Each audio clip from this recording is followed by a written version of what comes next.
Hello, my name is Lee Truman, Sales Director at Unique IQ. I'm here with Mark Tops. So we're just a little session just to talk about the talk that I've got at the car show. So at the 12th of October, 12:15, we'll be talking about grief in the car sector. So the car sector is a very different sort of sector to a lot of the other ones out there. So obviously there's a closer bond with the service users than any other sector in the world, really. So if you work in the social care and you haven't experienced grief in that work setting, I think it's going to be in the minority. So Mark, you've been in the care sector for probably more years than you care to remember. Have you got any thoughts on grief in the care sector? Yeah, I just tell everybody I joined when I was 17 because then it keeps my age a secret. But no, I think working in obviously from a care worker up, I think you build relationships with the people you're supporting, and they almost become family because you spend so much time with people. And whether that's somebody that's a younger adult with a learning disability, or whether that's somebody kind of in their later stages of life, and it then becomes like having a third, grandparent.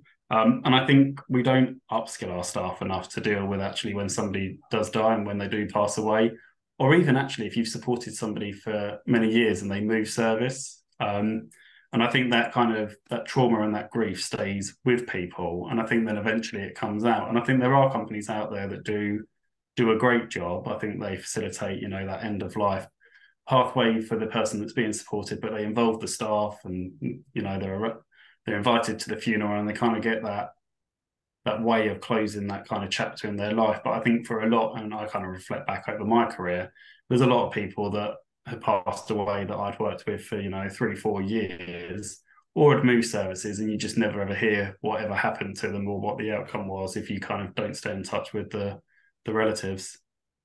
Yeah. So have you worked for any companies that have got a really good framework in place when it comes to grief, or is it just from speaking to other people that you experience those kind of like frameworks and enabling people to deal with that grief and trauma a little bit more? I'll be completely honest with you. None of the companies I've ever worked for have had a really good kind of um, grief policy or anything kind of in place. I think from kind of lessons learned, I've always made sure that actually if I've got staff that have supported somebody that maybe has passed away, or they've got something kind of going on in their home life that's troubling them and causing them grief, or it's a relative's passed away, is actually giving them time and making sure that actually I kind of think about that reflection of what it was like for me and actually how I can make it different for somebody else.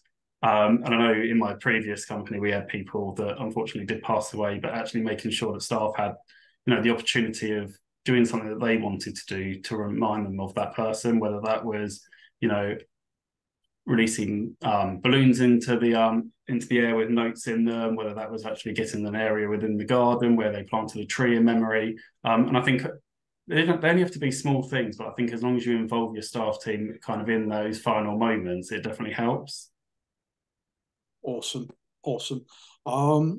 Yeah, so like I say, we are talking about grief in the car sector on the 12th of October at the NEC. Feel free to pop over. Love to get everyone. We want to make this a really kind of interactive session. So if you're there, pop over. We'll be asking people to share their own experiences with grief.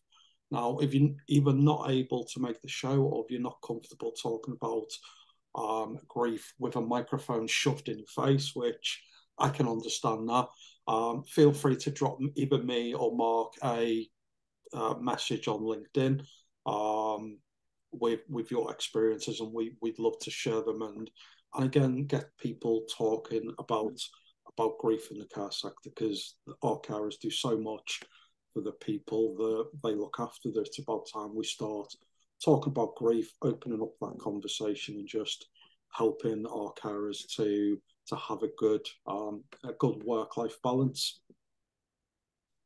So yeah, and I will see everyone on the 12th of October. Cheers. Thank you much. See everybody there.